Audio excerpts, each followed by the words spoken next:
Hello, everybody. Welcome. It's going to be a little huffing.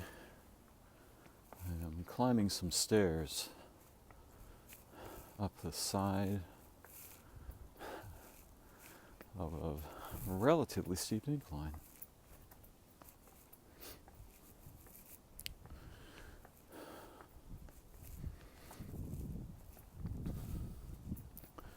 There are strange features of English, and I don't know enough about other human languages to be certain, but it seems extremely likely that the languages carry a payload, and we're not inclined to be aware of this or understand it ordinarily,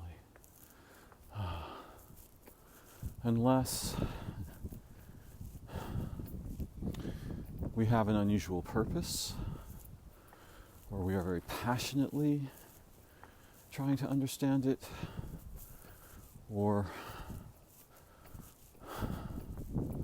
our curiosity is profound, right? Really want to know hidden things. Now, I've spoken of this before when I've said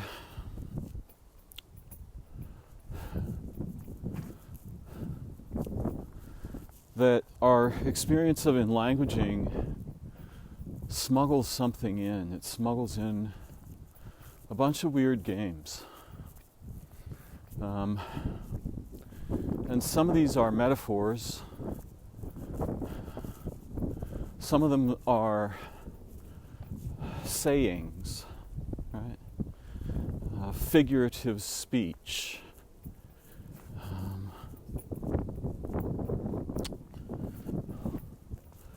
But they are also invisibly powerful inclinations to think about identity, meaning, transactions, and relationships in very specific ways that have a lot to do with the historical development of the language we speak. Wow. Bunch of Verti china. It's kind of crazy. You find weird things along the street in San Francisco, believe me.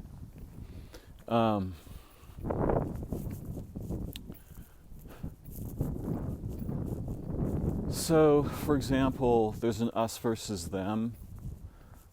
There's a very strong us versus them, what would I call it, principle that hovers almost tyrannically in the background over modern English, particularly as it's spoken in the United States, but probably something similar is going on elsewhere.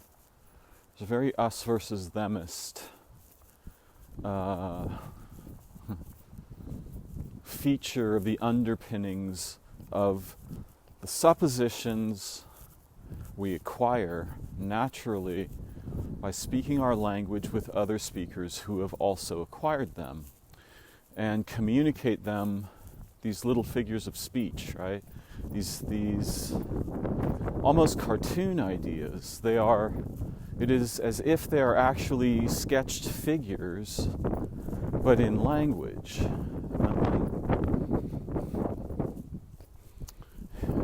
I wonder what today modern young people would think of the phrase "Uncle Sam wants you."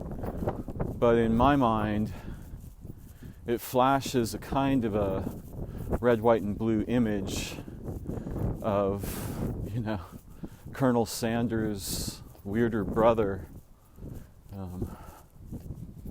pointing his index finger out of the frame of the poster directly at me as if he actually sees me.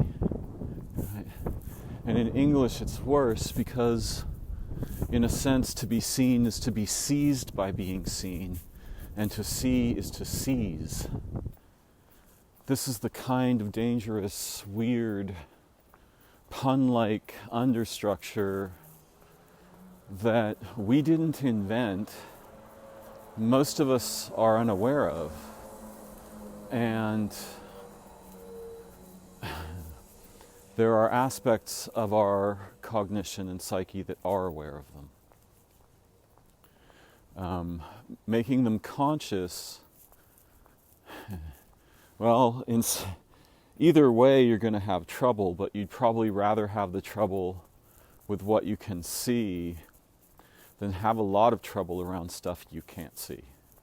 You don't notice. You don't have the perspectival awareness of the kind to look from a certain angle within yourself at how behavior is structured and so forth, how language structures behavior. And there are many experts of different fields who are profoundly aware of this in a way that is technical. Right? So languages bring with them payloads, and the problem with ours is that the payload isn't old enough or rich enough compared to a language that was spoken. I mean, what is English? It's a bastard child of the speech of the United Kingdom or something. In fact, we might even say that one of the weirdest things about English's payload is that it kind of encourages megalomania, right? I can see a cartoon where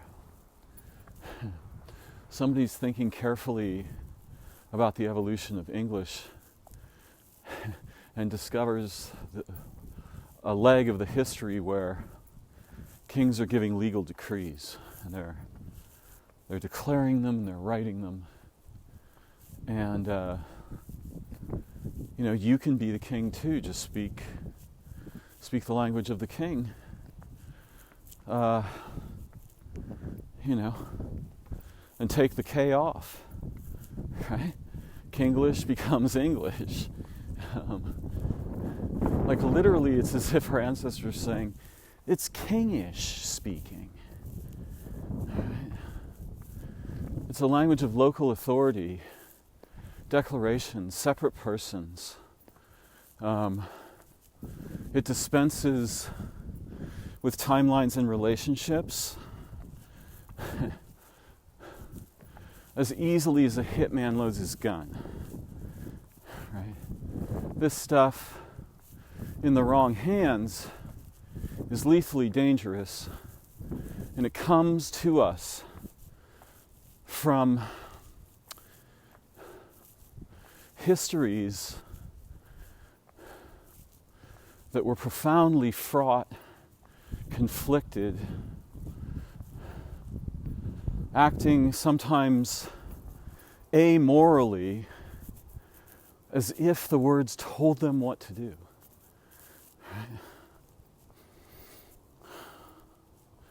This is a people captured by the authority of language. We are that people. And if you look closely, you will see, if you study how people think, how they think about how they speak, how their behavior changes if you modulate a couple of variables in the language, how under some circumstances ordinary people are capable of saying things so profound that you might only hear such an utterance once in your lifetime, and under other circumstances articulate people cower and begin to mumble incoherently. It's not that we have language. That would be a really wonderful thing. Language has us. That is not a wonderful thing. That is an insane thing. And, I can hear countervailing opinions. We use language coherently. It's helpful, useful for memory, the organization of identities, databases in memory, and complex relations between features in memory that now have a new way of existing in memory that isn't merely straight up nervous system, but includes some map-making techniques. And mostly these are around identity, function, or activity. Identity, and what you might call origin or clade, right? Which class of thing, situation, being, relationship, perspective, understanding, so forth. Categorical class profusion is one of the problems we get. But the classes can be relatively simply stated, right? It's an object or it's a being, and if it's a being, it may have other properties such as what class is it? Animal, vegetable, mineral. Of course, mineral is not usually considered a being. For some reason, the privilege of beingness is reserved for organisms in many of these tables. That could be extremely problematical because it'd be a really staggeringly important thing to get wrong if you were going to get something wrong. To evict being from objects, if indeed there's something like a superposition over intelligences that is involved with how objects are structured and why they persist and so on. My point, though, is that the languages carry payloads. In older languages, they also have dangerous parts of the payload, but they have traditional features that are very complex and rich. One would probably be endlessly edified, I'm suspecting anyway, from the profuse intelligences and playful perspectives one might find in, conversation in Sanskrit among scholars of their language, history, philosophy. There tend to be this clade of folks, and they're all throughout the world, but in India the gurus many of them are quite profoundly learned. And we have, quite profoundly learned people over here. See, there's that us and them game, right? Them and us. We have, right? Meaning, Americans. So some of the older languages, large parts of the payload that get imported as you become enlanguaged are much more complex and much less prone to the idea of the sovereignty of the individual, which easily breeds war, right? If you're by yourself, in the world, you better be mighty tough, because any old thing can eat you up. The suppositions of individuality, it's very hard to understand if there were any successful individuals historically. People who just became,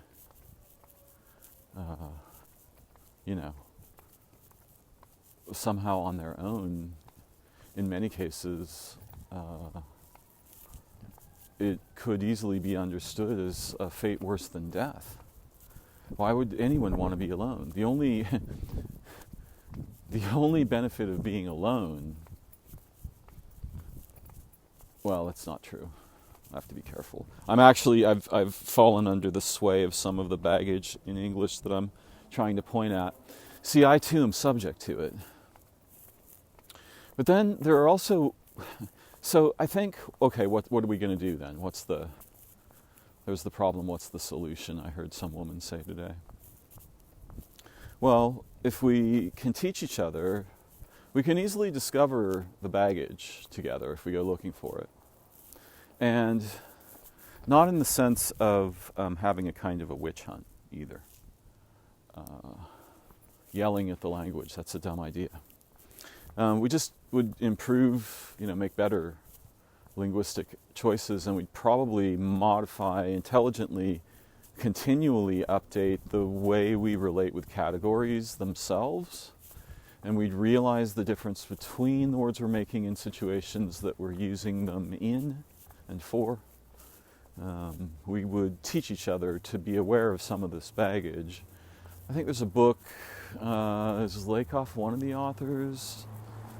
Maybe, Metaphors We Live By or something like this.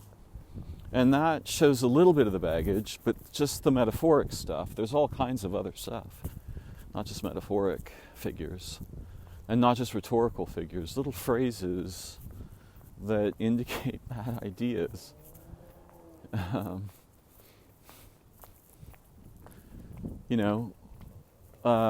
Let your enemy go first. If there's a problem on the battlefield,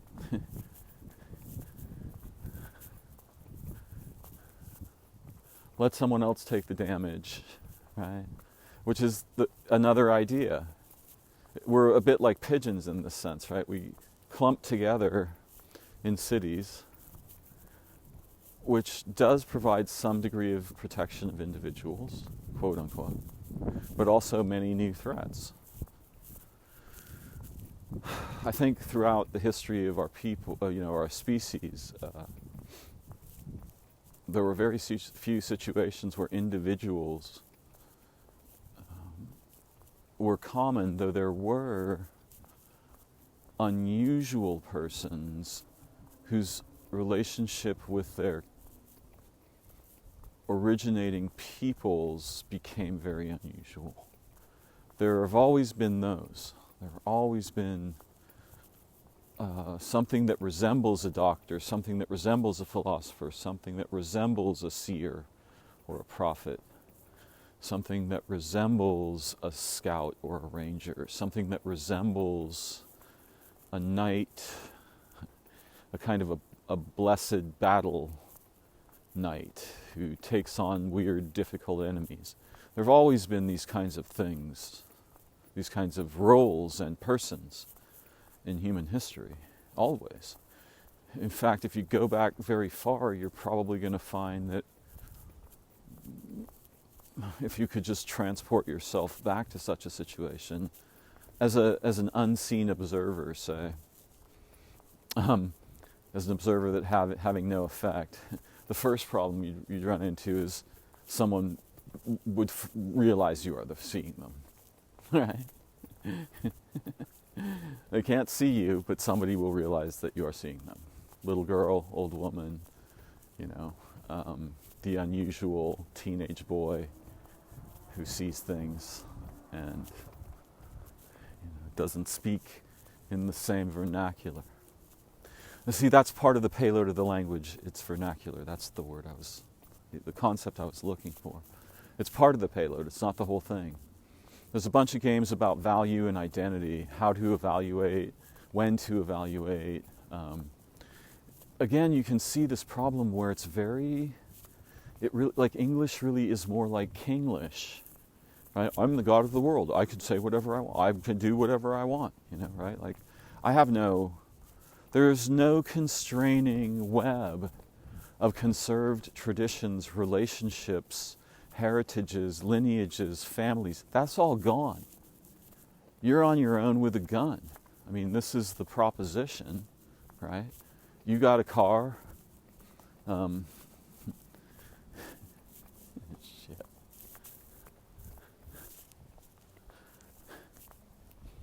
I'm just remembering that crazy quote.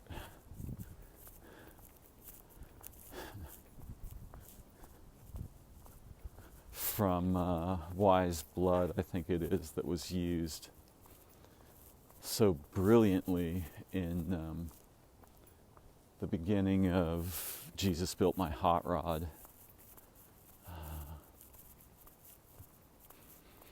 How does it go?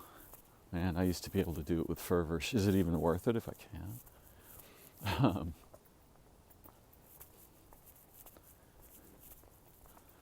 Where ye come from is gone.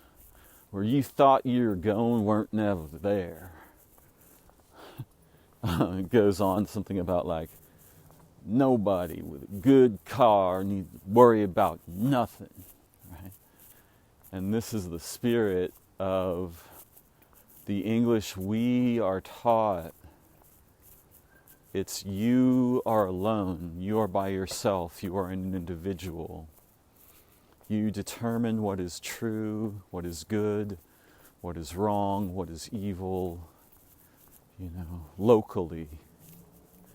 Yourself, you make all the decisions, you make all the evaluations. Somehow you're supposed to be as intelligent as a group of 7 people with 12 different kinds of skills, all by yourself. And the insecurity, the inward insecurity that this naturally generates, this lack of one's inaction people, which is counterfeited in jobs and companies, right? This lack of approval, reassurance, cooperation, playful, leaping up the developmental ladders together while resolving actually noble missions that matter. This is built into our people and compromised by our culture.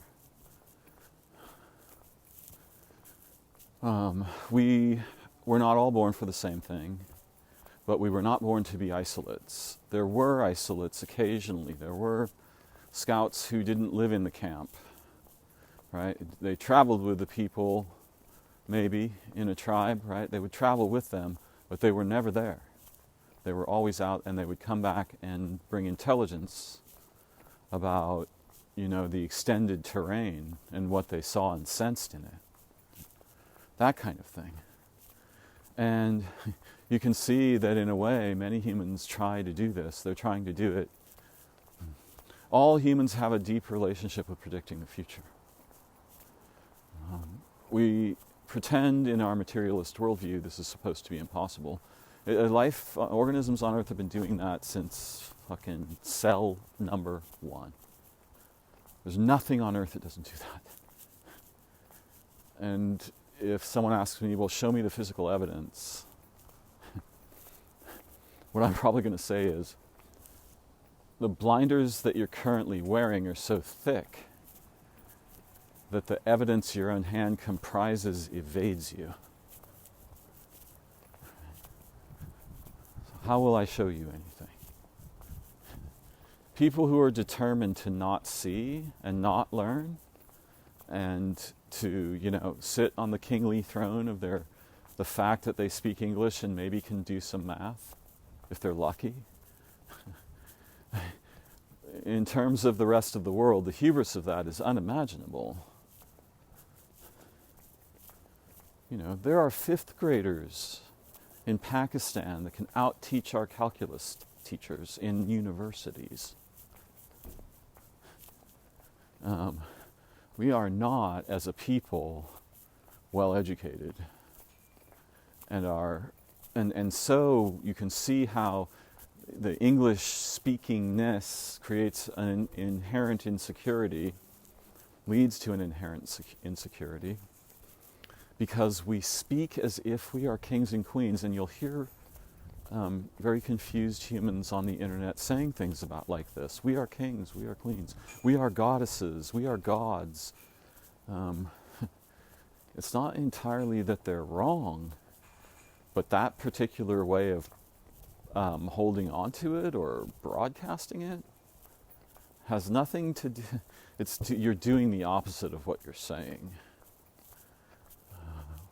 Cognitive and relational and behavioral sovereignty isn't all it's cracked up to be when it leads to isolation and, the sorts of despair that lead to people to just play video games or just drink themselves silly and watch, streaming shows or whatever the lost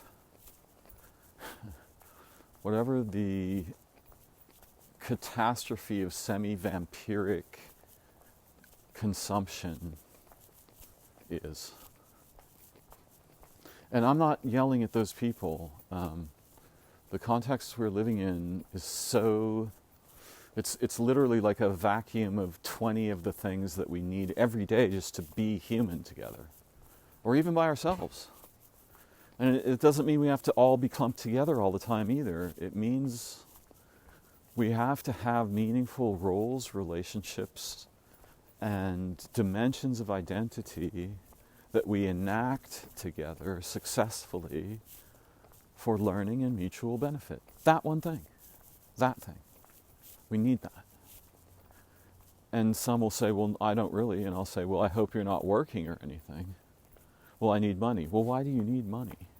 I mean, the conversation quickly travels into an exploration of how we get set up to try to acquire an abstraction of relationships, value, nourishment, healing, love, so forth. I was thinking earlier that it's very peculiar if I say, for example, in English, and I'm sure this sort of weirdness is probably true in other languages. If I say to you, I'm not going to talk to you about leverage or succession, you can see that the speech act itself is doing the opposite of what it is saying. And this is a figure of speech. This is one of the forms of vernacular. Similarly, if I say, truly our next guest needs no introduction, what do you suppose is coming after that?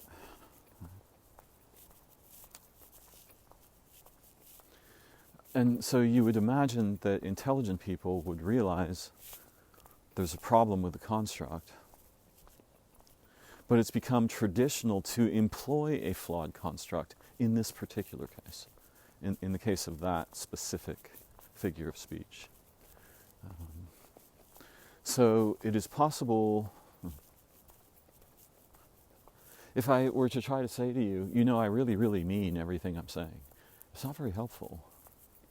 But if I show you that I mean what I'm saying, if my passion is contagious, if my curiosity is contagious, there won't be any use in me saying things about meaning things or not, right? If you place a delicious meal before people, they will enjoy and consume it. If you keep talking about how good the meal is, many of them will eventually depart.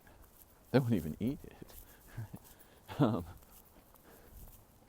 And so this is another thing that English imports. Arrogance, braggadocio, bragging, peacocking, which, in case it isn't obvious, older peoples, they have some unique people, language to language and people to people, they have some unique recollection. That part of what their languages import is a tradition against certain kinds of speech. And moderns might say, oh yes, they're very superstitious about speaking. No. Even though there may be features of that aren't, there may be some threads of that throughout the language. What's actually in there is intelligence about the unexpected consequences of inelegant speech, or hubris in speaking, or arrogance in speaking. Think of how many people who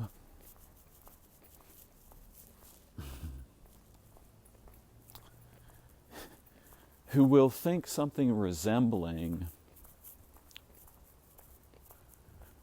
if you really want something, if you want something that's really difficult to obtain or very precious, don't speak about it. Or you can imagine some teenagers driving the car downtown on a Friday night. It's all packed down there. There's no parking. And they're trying to find a parking space, and they almost get one. Or, something happens where someone says something about like, I think we're gonna get a space, and the other two freak out and say, "You've jinxed us." And then a few moments later, a space that they were next in line for gets taken, right? And they think, "Oh, it was the speaking was a problem." There are many traditions about clumsy speech, inelegant speech. And by inelegant, I mean crude.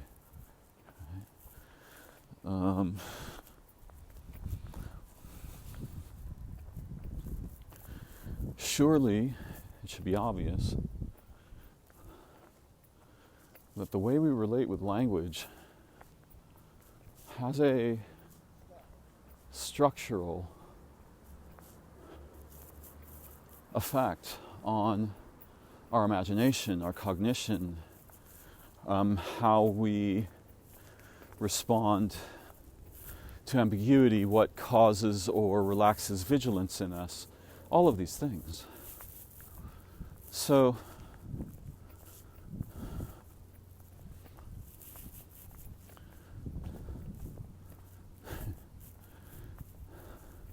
I never realized before tonight many of the things that I have spoken around, particularly the whole EngLish thing, and the irony and danger of speaking as if one is the pinnacle of authority, the one from which all measurement comes, right? That is actually the kingly, queenly power. It is to measure, to mete out. This is the power that is given to judges, in a sense, in courtrooms, which is one of the weirdest caricatures of justice imaginable.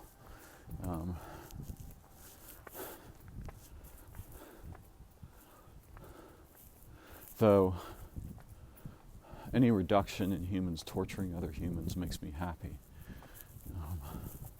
But transforming it so that it's not physically vicious to the degree it is emotionally and relationally vicious, that's very strange. And by the way, you can see, it should be obvious, that how to put it, the solitude and individuality, the namelessness in a prison experience is meant to be torture. Of course, they take many freedoms away.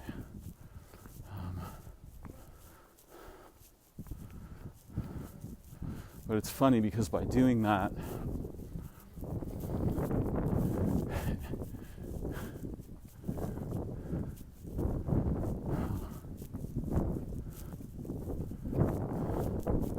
they incline the prisoners to cooperation.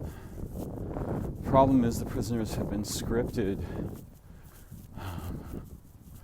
to form and obey mostly malignant hierarchies, what are called cars in prison.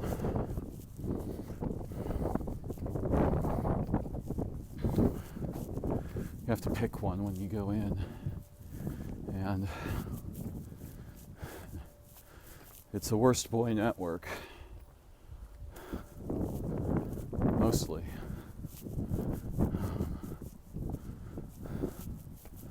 The people who are willing to act immorally and with violence run the system. It's an underworld inside our world. And that's a world made by English. The payloads of other countries carry traditional ideas of filial virtue, communal unity, mutual caretaking, respect for elders and children.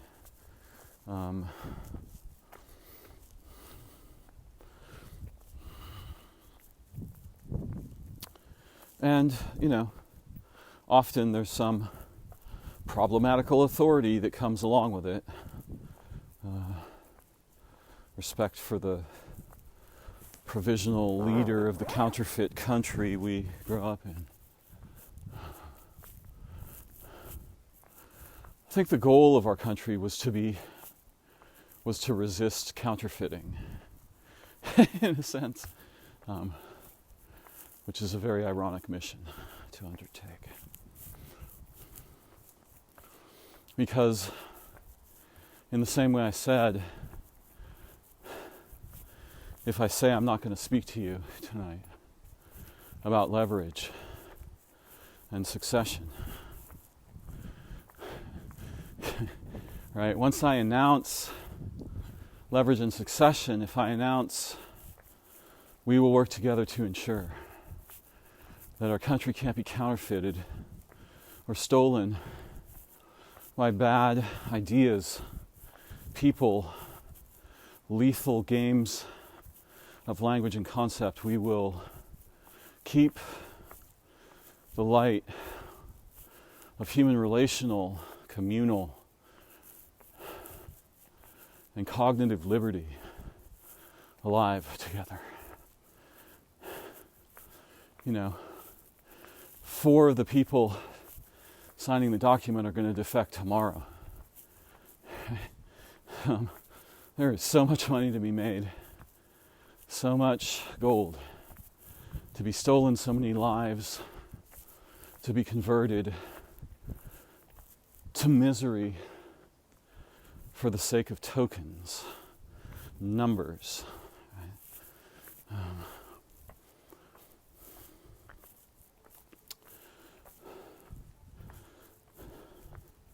And we inherited these near-term histories during our lifetimes, while English changed around us to reflect the ever deeper counterfeiting of virtue, verity, and vigilance.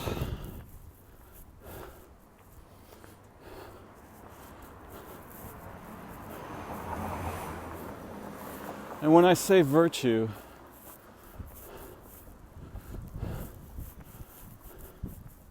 I mean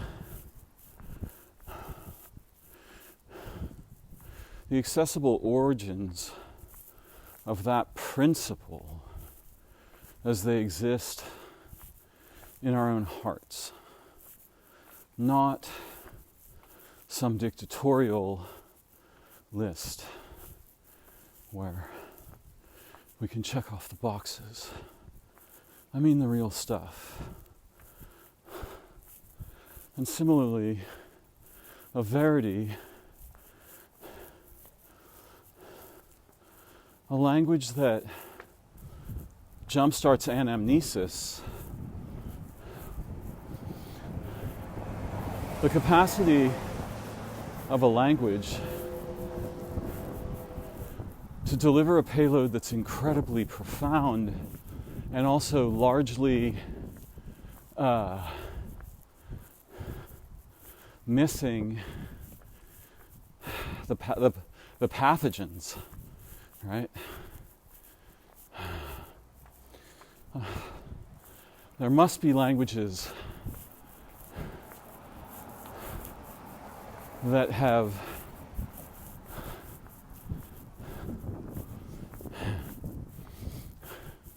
there are branches of every language that carry noble and heroic payloads. There are branches.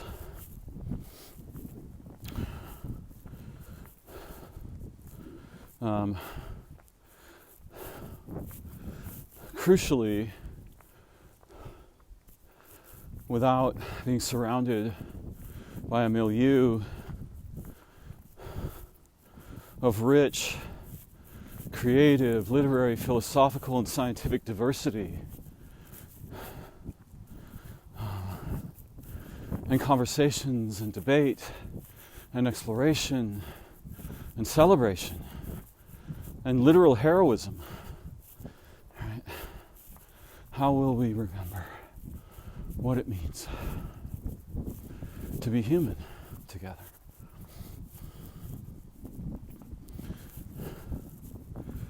You know, I'm not saying it can't happen to you at church or at school or in the Air Force or the Army. You're going to get something in there. I don't know what it'll be. But it'll be highly in service of counterfeit virtue and straight up lying and straight up backstabbing, backdealing, right? It almost doesn't even matter if there's a devil or not, because the humans sure act like there is one, and there's a branch of us that's competing to enact it, right? And that branch tends to hold power because the altruists aren't particularly, they're not particularly sword and sorcery inclined. Right? They're not warriors. And once you involve warriors, it seems you involve many dangers for counterfeiting.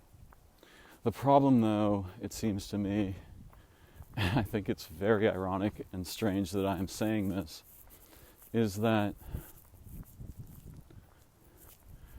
okay, your 5 best plays are always going to be in the direction of establishing something so amazing and human and intelligent that nobody wants to be left out. And then making that thing self-dissolving so that it has to be reformed from new principles fairly regularly so that it doesn't become sclerotic.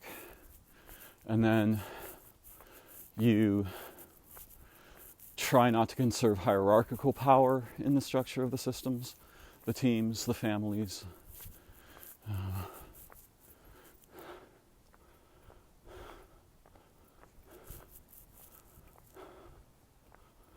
And so forth.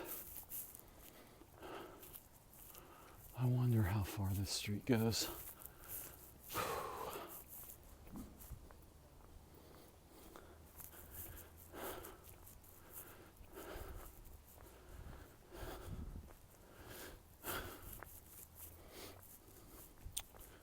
There's a way to create a self-dissolving structure that leaps ahead in its capacity to perceive and resolve dangers.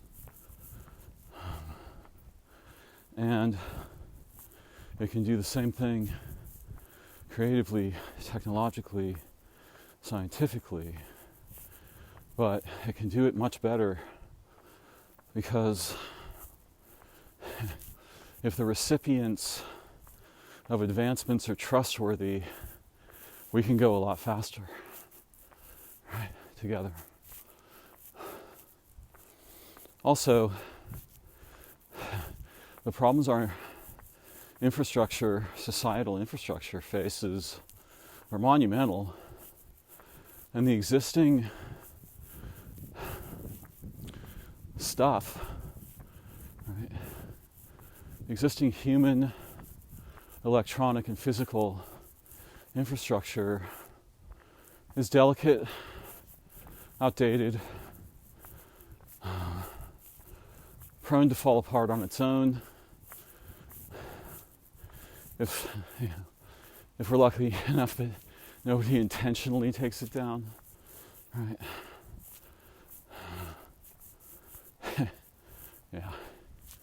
So that stuff has to be remade. Our own government was supposed to be remade regularly. I think they thought 25 or more years per pulse, something like this, maybe.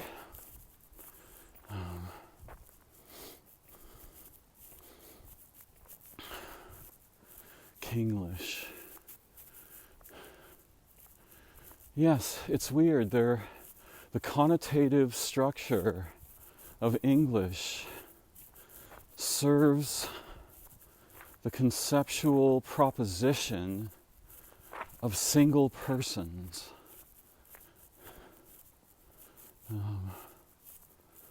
Which that kind of inbreed, the force of the inbreeding of a competitive perspective, us and themism, should be obvious there. You better be able to table a lot of power as an individual if you want safety, or you have to gather together with many others somehow. And how then do you preserve your individualness? You can. It's what are called business relationships. Another idea imported along with the English we learned. Business relationships are not personal relationships. And vice versa. Though, of course, at higher hierarchies, that's for the low hierarchies. For the higher ones, they go together. You always have both, or you often have both.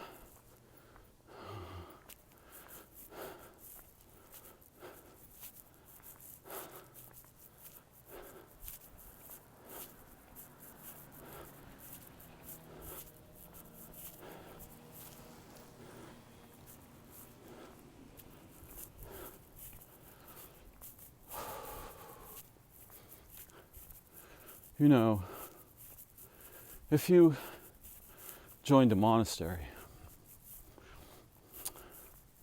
say you decided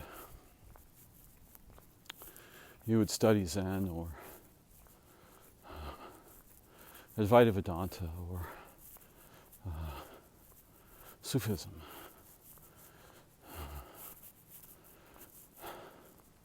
you would begin a new way of relating with being human, a contemplative way in these cases, I think, but also a educational transformation. Unless, most of the people I knew, for example, who studied Zen had very large libraries, and some of them had taught themselves Sanskrit, others had taught themselves Chinese. These are not easy tasks. Sanskrit's probably easier in some ways. God,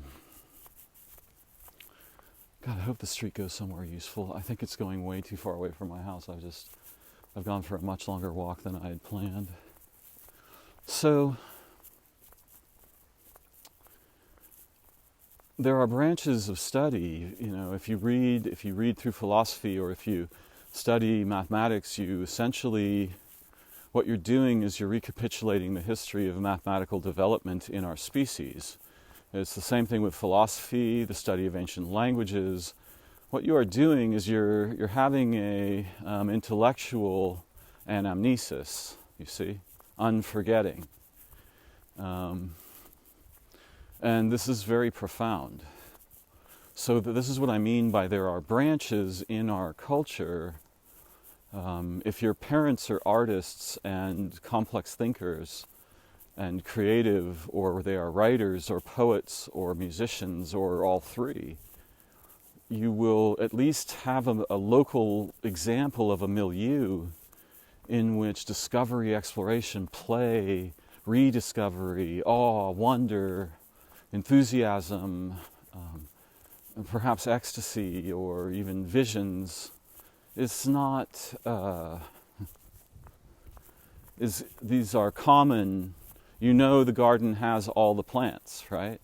You don't grow up with, we just grow beans around here, son, and we don't like strangers, that you find all over the United States. Again, though, any community is a bit like the topology of English. There's going to be artists and creatives and intellectuals and secret agents, hidden throughout the terrain.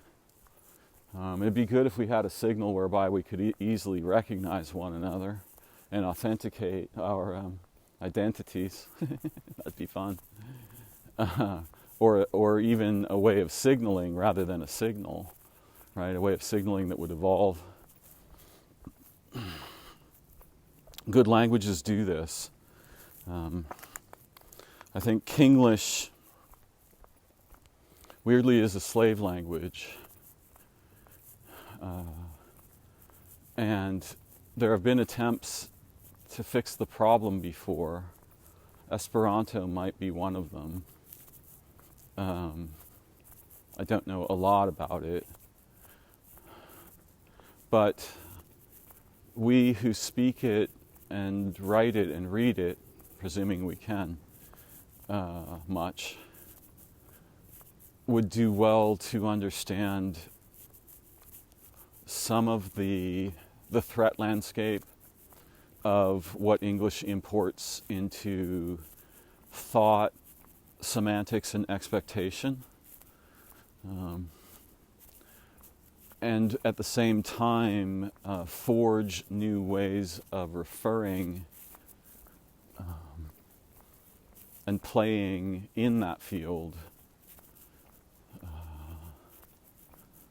that preserve our communality, our common concerns, interests, identities, and so forth.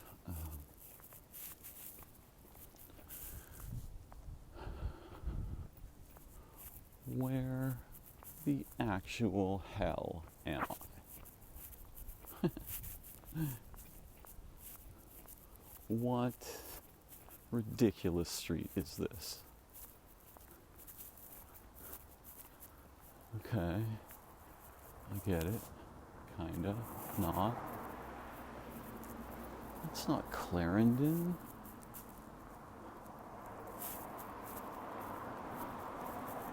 I think I walked to another city accidentally. This is so fucked.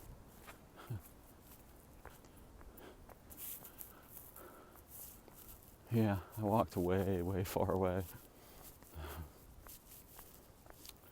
All right, so if I say to you, I'm not going to be speaking this evening to you about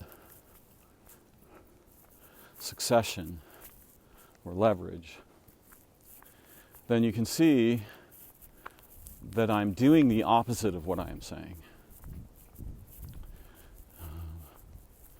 Another very strange modern common vernacular that is ironic is something like, before saying something, someone says to you, I'm not going to lie, I thought we were going to the football field, right? On. As if they're doing you the unusual favor of not lying, which is pretty strange. Right? It's also become common, and I sometimes do it, to make a statement and then congratulate myself, or pretend that you're correct congratulating me, right? And you don't even have to go all the way. You can just go like, right? You can say part of it, right? And people know, what's going on. They know what time it is. There's another colloquialism in English, right? What time it is. It's funny, when I was talking about them earlier, I was trying to think of some and they just were not coming to my consciousness. So there is, though, a way of doing the opposite of that. So instead of doing the opposite of what I am claiming I am right now doing. I'm not going to talk, I'm talking about, right, SNL, LNS, whatever. Does this street go somewhere useful? I am so fucking lost. Okay. I guess not. I mean, maybe. Who knows? I can't fucking tell. There I am speaking ungracefully. Oh my. So, if you imagine a bubble of many bubbles, and each of the bubbles are possible choices or actions, thoughts or ideas, words, etc. So before I make a sentence, I do have the opportunity to imagine any kind of sentence that can be said, and to therefrom traverse what we might think of as a series of choices, selections, negations, and so forth. We could think of it that way. Probably isn't exactly that way.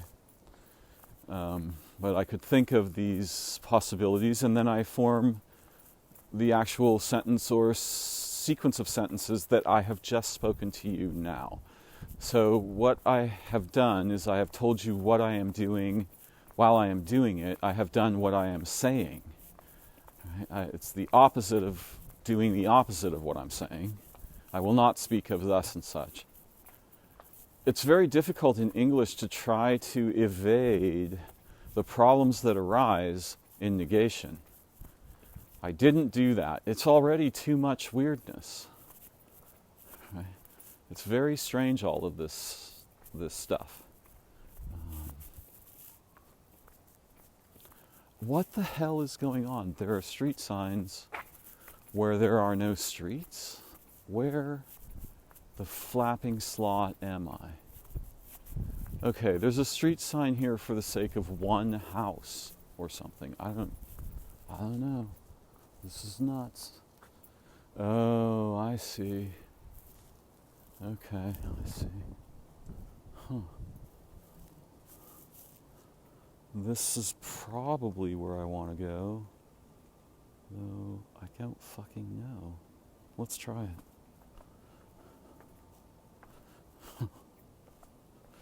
So it is possible to do things that you are saying in English, and there are certain kinds of speech that actually allow you to accomplish a non-ordinary action by speaking very intelligently about the potentials, right? About the, where does this go? I have no idea where the fuck I am. I mean, it is so bizarre. Oh, this is not where I want to go. Okay. I'm just lost.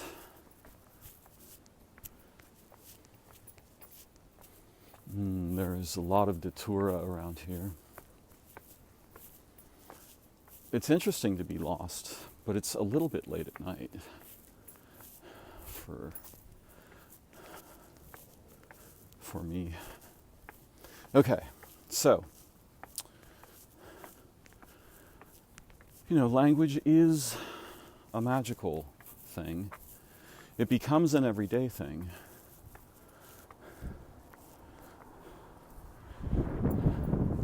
Many humans have discovered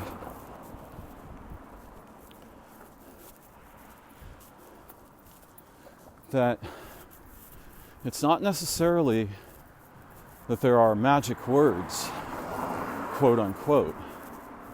Rather, it is that there are magical ways of relating words and consciousness that produce very unusual and totally unexpected results. Okay, this is so funny. I'm going to have to backtrack. I basically almost did walk to another city. This is fucked.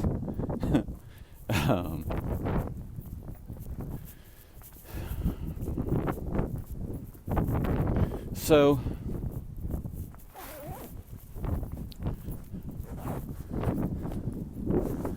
when you think about the difference, think about the difference in someone's ability to see into identity possibility situations, problems, in 7 ways rather than 3. So the other night I was in a conversation and someone asked me essentially what happened to cause the humans to go insane and become, bad to each other in the world, at least at the group levels, a lot, and certainly in many of our cohorts. And I said, well, in the first story, there was something that actually resembles evil, and we couldn't keep away from it. It was attractive. We grabbed some, we got it on us, and it got inside us. In the second story, we had intelligent parents, and they went away. There was an accident or something, and they went away. And then in the space where the intelligent beings had interacted directly with our minds, the shadow of their absence terrified us. And we acquired an inner shadow in its likeness. And in the third story, the onset of tool building causes a problem in how we structure consciousness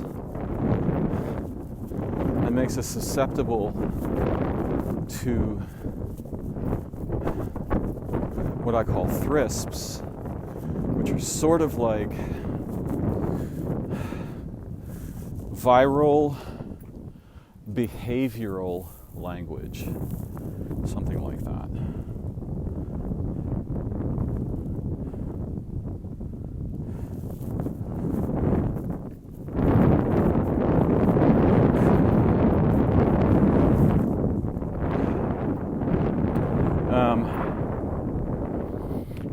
In the next story, there are 2 primary colors, red and blue.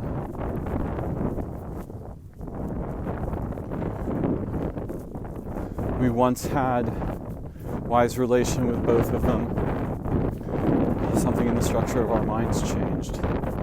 We lost relation with them, and the imbalance produced an absence in us that could act as if it were a being.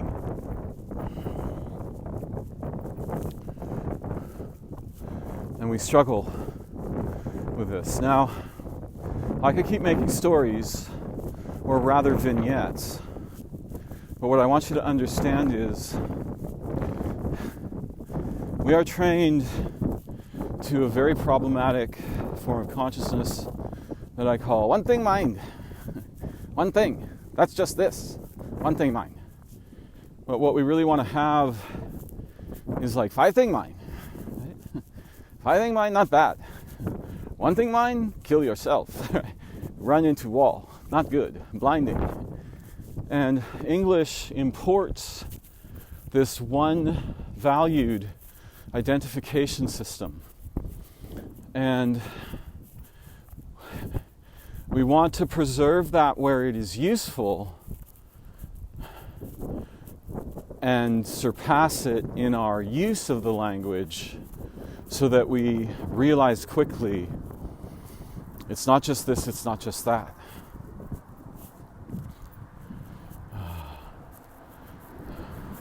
One valued thinking Unfortunately, there are people out there that are like, I wonder what those UFOs are. Well, they're not one thing.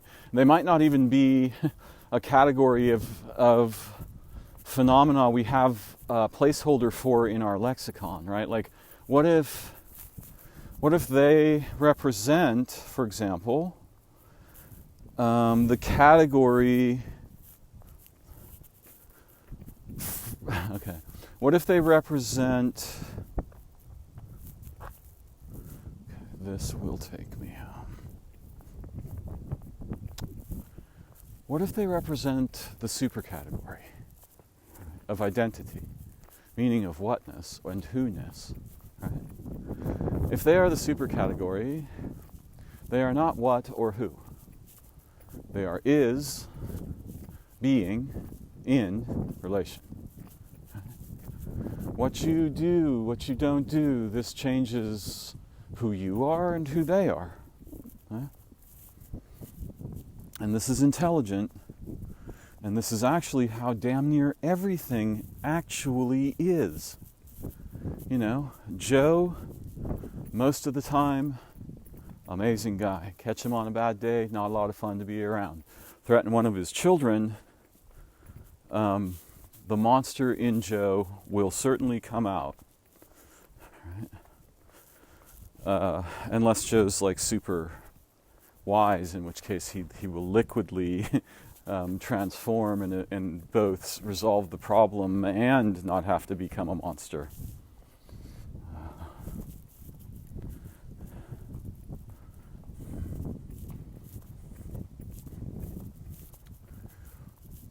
So identity, right? Now, if there's a position above our categories, we should be familiar with that position. That is where our mind should dwell. This is a structural feature of our very confused relationships with semantic qualities and positions. Like, ordinarily, us English speakers, we inhabit a position underneath the lexicon, or at best co-equal with it. We should not only inhabit a position above the lexicon cognitively, relationally, in our awareness of the peculiarities of speaking and thinking in words, writing and so forth. We should naturally draw each other up above the lexicon and up above the semantics if anyone should begin to fall down into that. Ancient peoples were quite good at this. They knew the danger of believing the language. They knew the danger of falling beneath it and having it tell you what you are, who to be, blah, blah, blah. And this isn't just a patriarchy problem. This is a problem with the capacity to speak as an individual, as if you're individual. This comes with that mess. It's not merely patriarchy. Though, patriarchy and the suffering of many other, many clades, many groups, many persons.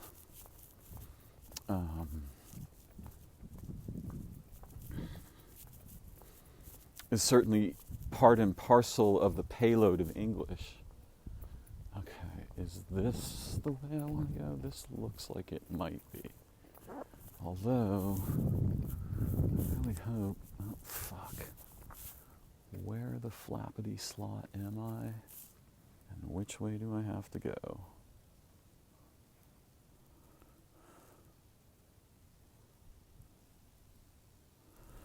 Okay, looks like this way? That's what I would have thought. That says this is a dead end, though. Oak Park Forest Knoll. Let's see where I am here. Park, okay, I got this. I sure hope I'm not going up that fucking mountainside. That is not going to work. That stairway is crazy insane.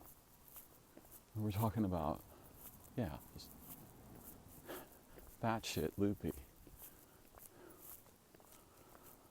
It would be like climbing up the side of a pyramid or something.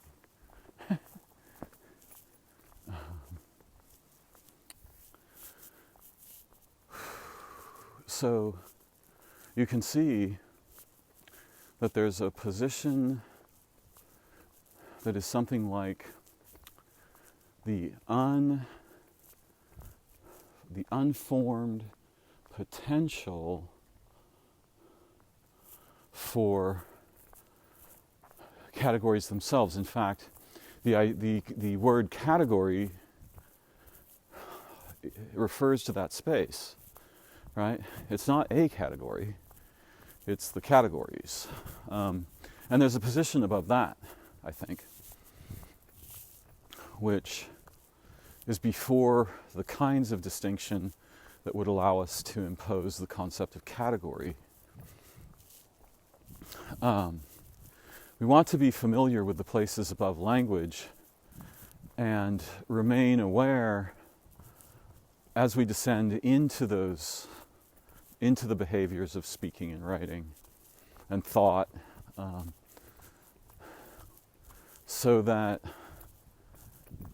we retain a sort of like those old divers lines, right? Before they had tanks, they would lower guys in suits with air hoses, right? We need to retain a link to the upscale before of language and to the aspects of human intelligence above language. The aspects of our own thought, feeling, not knowing, sensing, perspective that are above language and then travel down into it intelligently from above.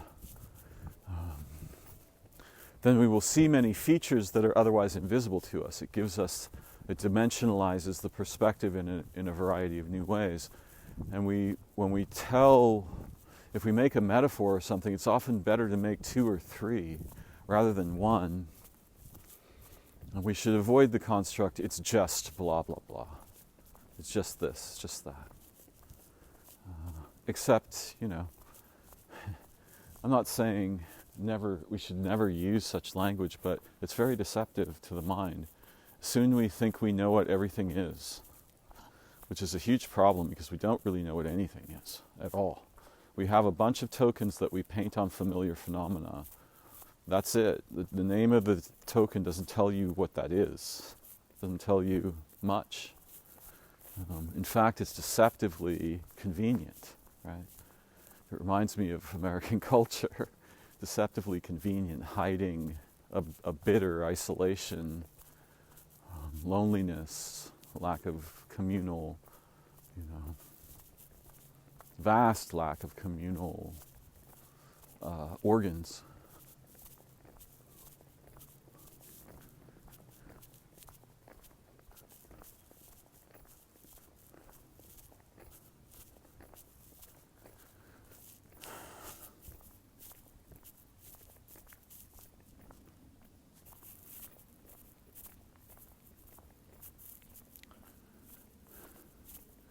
It is a profound liberty to be able to forge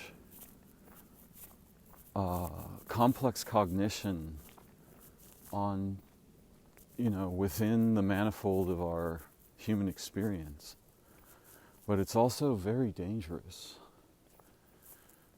It easily leads to unexpected and often invisible deprivations. And so there's a vast terrain of